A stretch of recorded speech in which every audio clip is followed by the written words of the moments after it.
เฮโล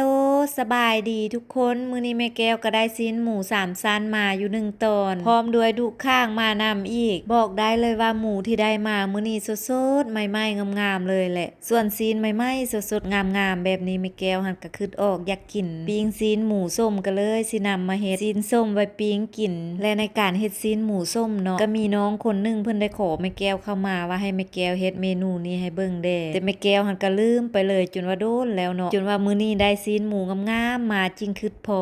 ถึงจะซาไปแด่แต่ก็ได้นำมาเฮ็ดให้ได้เบิ่งได้ส้มน้ำกันอยู่เด้อและสำหรับการเฮ็ดซีนหมูส้มเนาะก็จะง่ายๆบ่มีหยังยุ่งยากเลยก่อนอื่นก็นำซีนหมูที่ได้มาเลยเนาะไปล้างน้ำทำความสะอาดดีๆแล้วก็นำมาซอยจะบางหรือหนาก็ตามใจมักได้เลยเนาะหลังจากที่ซอยแล้วเนาะสำหรับมือใหม่แม่แก้วขอแนะนำให้เอาไปแช่น้ำข้าวมวกหรือว่าน้ำข้าวม่าไว้ก่อนเด้อเพื่อความมั่นใจย้านมันบ่เป็นเนาะแต่สำหรับแม่แก้วเฮ็ดอยู่ตลอดบ่จำเป็นแช่ก็ได้เพราะว่าแม่แก้วฮู้กะเครื่องแต่ละอันใส่หั่นนะเพราะว่าถ้าเฮากะเครื่องบ่ได้เนาะซีนมันจะมีกลิ่นเพราะฉะนั้นสำหรับมือใหม่เนาะการแช่น้ำข้าวมวกก็จะช่วยเฮ็ดให้ซีนมันหั่นมันแน่นดีหลังจากนั้นก็มาทุบกระเทียมเนาะส่วนกระเทียมนี่เป็นกระเทียมน้อยกระเทียมพื้นบ้านแม่แก้วก็จะทุบใส่อยู่อ้าวหลายมันจึงหอมดีแล้วก็ตามด้วยการใส่เกลือลงไปแล้วก็ตามด้วยการใส่ข้าวเหนียวที่นึ่งสุกแล้วนำไปล้างน้ำแล้วก็ใส่ลงไปได้เลยหลังจากที่ใส่เครื่องทุกอย่างลงไปครบแล้วก็ทำการนวดการซาวเนาะค่อยนวดค่อยคั้นค่อยซาวไป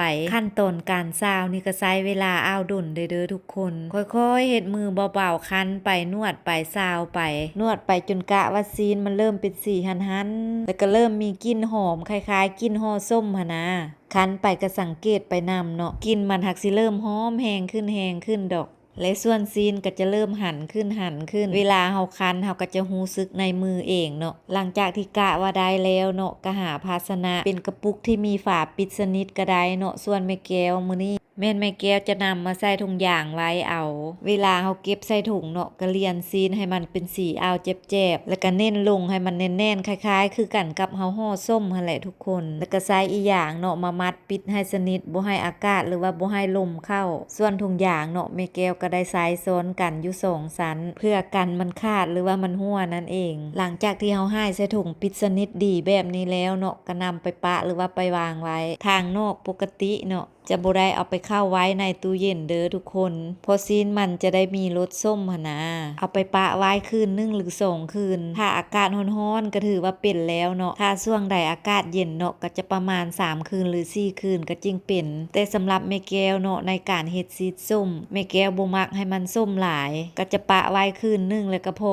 แล้วแถมเฮ็ดช่วงนี้อากาศร้อนๆแบบนี้หั่นนะก็แห้งเป็นไวถ้าเฮาอยากรู้ว่าซีนมันเริ่มส้มหรือบ่ส้มเนาะให้สังเกตเบิ่งถ้ามันเริ่มส้มแล้วมันจะเกิดน้ำแล้วก็มีน้ำใสๆเนาะอยู่ในถุงหั่นแหละแกะถุงออกมากินหอมแท้หอมว่าแม่แก้วก็อดบ่ได้ดมไปซะหอบนึงเบิ่งแม่ทุกคนซีนส้มน่ะแน่นๆหั่นๆเลยส่วนกลิ่นก็หอมส่วนสีก็งามแหละแม่แก้วก็จะนำมาปิ้งไว้ท่าลูกๆเพราะว่าตอนนี้ลูกๆก็กำลังใกล้จะเลิกโรงเรียนมาละสำหรับซีนส้มที่เป็นแล้วแบบนี้ถ้าผู้ใดบ่อยากปิ้งเอาเนาะก็สามารถนำไปทอดเอาก็ได้สำหรับการปิ้งเอาก็จะแซ่บไปอีกแบบนึงแต่สำหรับการทอดเอาเนาะก็จะแซ่บไปอีกแบบนึงสรุปแล้วก็แซ่บทั้งสองอย่างหั่นแหละเนาะตอนนี้ปิ้งซีนส้มของแม่แก้วก็เริ่มสุกเริ่มหยั่งแล้วเริ่มส่งกลิ่นหอมหวนส่วนกลิ่นเอาแท้เอาว่าน้ำมันก็ยอดลงใส่ไฟดังจ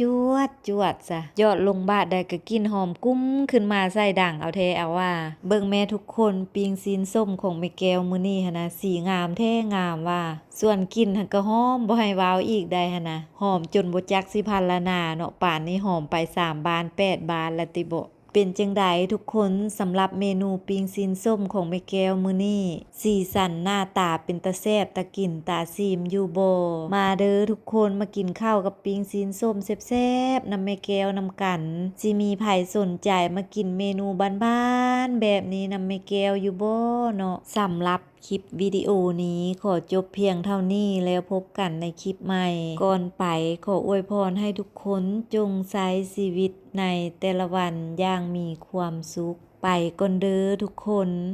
บ๊ายบาย